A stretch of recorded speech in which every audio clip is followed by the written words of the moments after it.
men in this artillery battery failed to take the necessary action to reduce the chemical hazard on their equipment.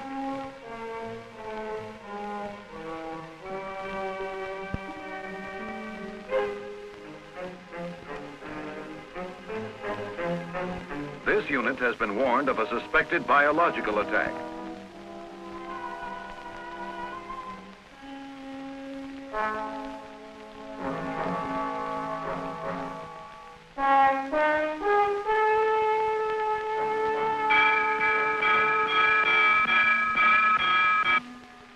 Sometime later, they assumed that the biological hazard was no longer present, although it still existed within their vehicle.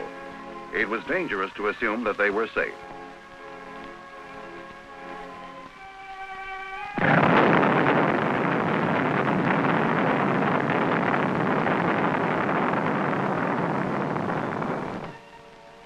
This infantry company, several hours after fallout arrived in this area, prepared to take a long road march. The vehicles were not decontaminated.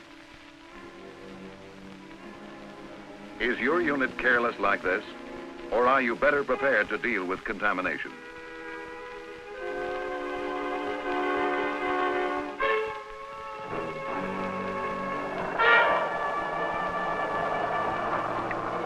Because the necessary action was not taken to reduce the contamination on their vehicles and equipment, these men needlessly became hospitalized. Some of their buddies were not so lucky.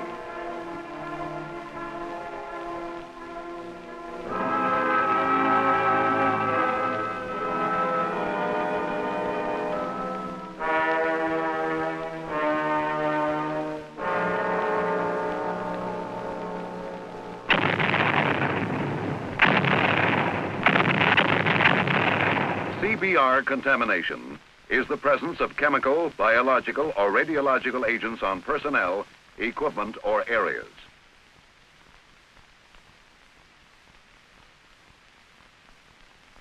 To mark contaminated areas, the United States, along with other NATO countries, has adopted 3 signs.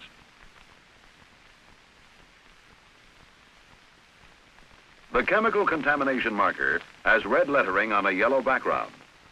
On the marker should be written the date, time, and the name of the agent, if known. Place it on the perimeter of the contaminated area where it can't be hidden by grass or undergrowth. The biological marker is blue with red lettering. When known, indicate the date, time, and name of the agent.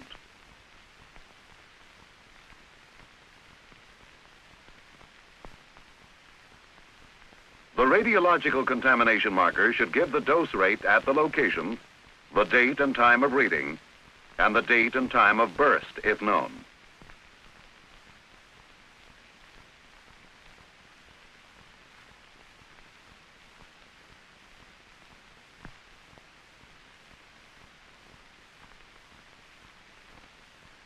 As you will note, this sign has black lettering on a white background. Remember, chemical, biological, or radiological contamination is identified by the color of the markers.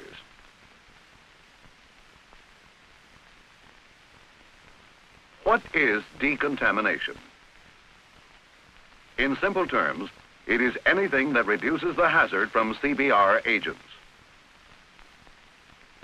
Decontamination makes it possible for the unit to continue its mission without the threat of further casualties from the agents. You must be prepared individually and as a unit to reduce the chemical, biological, or radiological contamination in your area, on your person, or on your equipment. There are 4 methods of decontamination. They are natural, removing, covering, and destroying. No matter what type of unit you belong to, these methods will apply.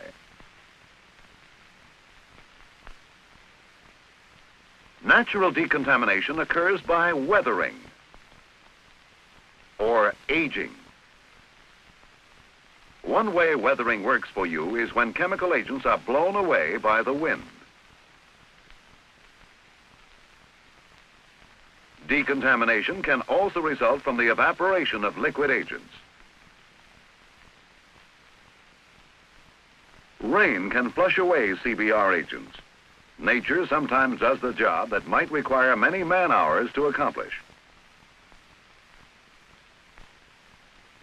Most biological agents are destroyed by sunlight. Weathering is the simplest way to decontaminate chemical and biological agents. You should take advantage of nature's assistance through weathering whenever possible.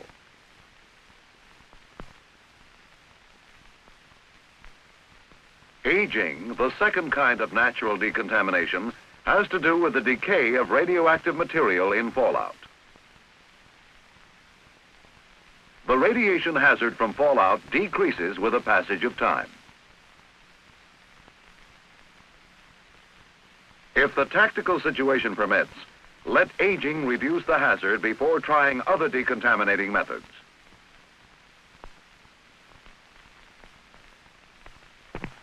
The second method of decontamination, removing, includes two types: the dry process and the wet process. The dry process is used for radiological agents and is accomplished by brushing, wiping, or scraping contaminated equipment.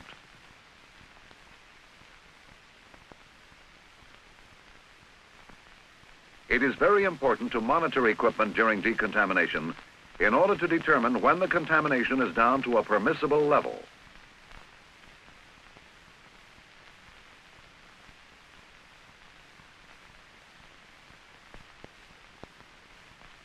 The wet process applies to chemical, biological, and radiological decontamination. This can be accomplished by hosing or washing with soapy water.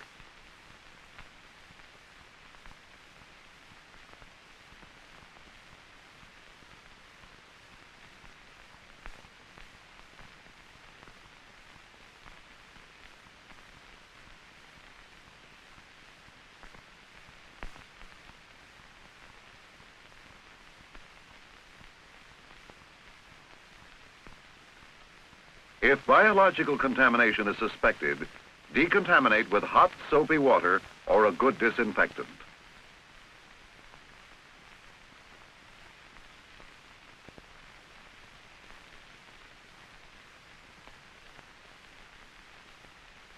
In any decontamination operation, the contaminated waste material should be controlled and decontaminated.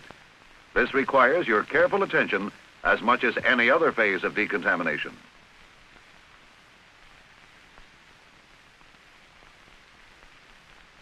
The third method of decontamination is covering. This method is primarily used for waste disposal.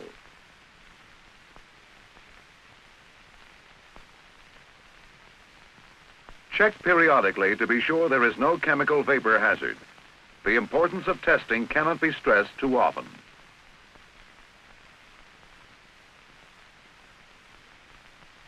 Earth can also be used to cover fallout. As you increase the earth covering, the radiation hazard decreases. Monitor with your radiac meter to ensure that the radiation is sufficiently reduced.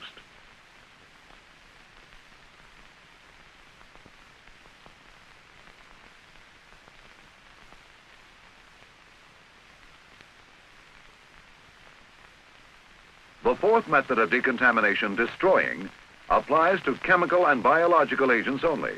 Radiological agents cannot be destroyed.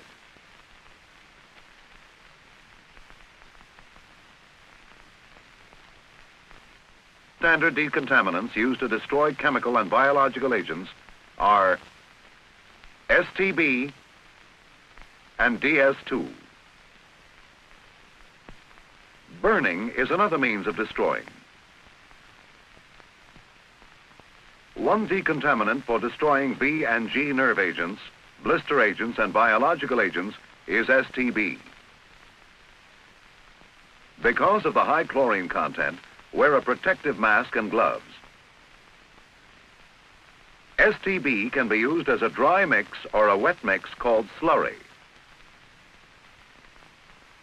In a dry mix, 2 parts of STB are combined with 3 parts of earth.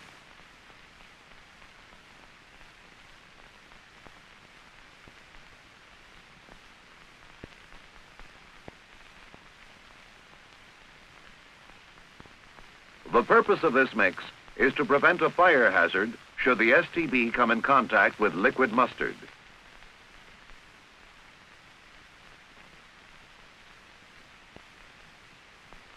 Dry mix is used in shuffle pits to destroy chemical agents on boots.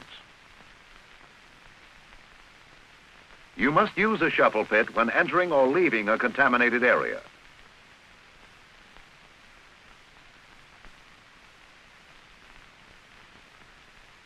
It is also spread underneath and around equipment to be decontaminated. This procedure destroys toxic agents which drip off the equipment onto the ground. Dry mix can also be used for vital area decontamination.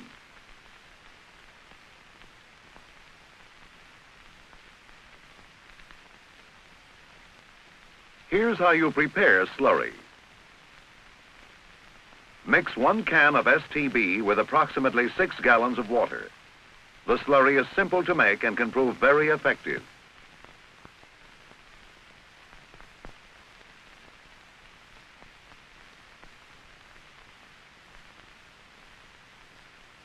Use slurry to decontaminate rubber tires or wooden material. This seals contamination into porous surfaces. Avoid applying STB to metal because it is very corrosive.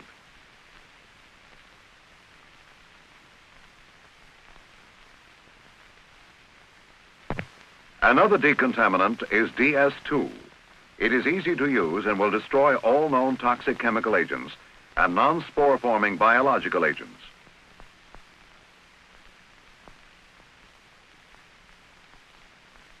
DS2 can be used on rubber, plastic, and metal. The ABC M11 decontaminating apparatus is designed to decontaminate vital parts of tactical vehicles or crew-served weapons.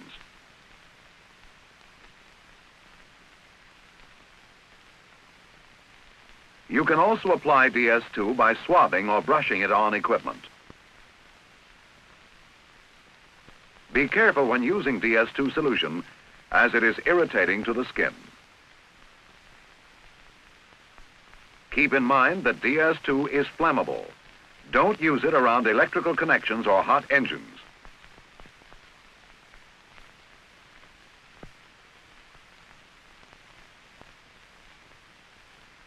After applying DS2, wait 30 minutes. Then rinse it off with water.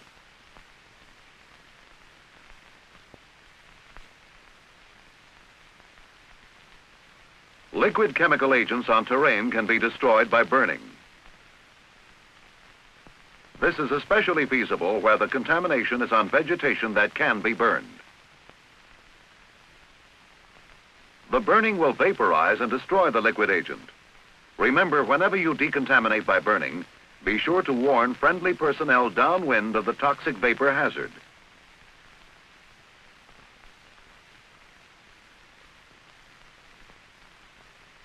Sometimes a decontamination problem cannot be handled at the unit level. Men and supplies may be limited. Should this be the case, assistance can be obtained from certain combat service support organizations. Trained teams with special equipment, such as the power-driven decontaminating apparatus, can carry out large-scale decontamination.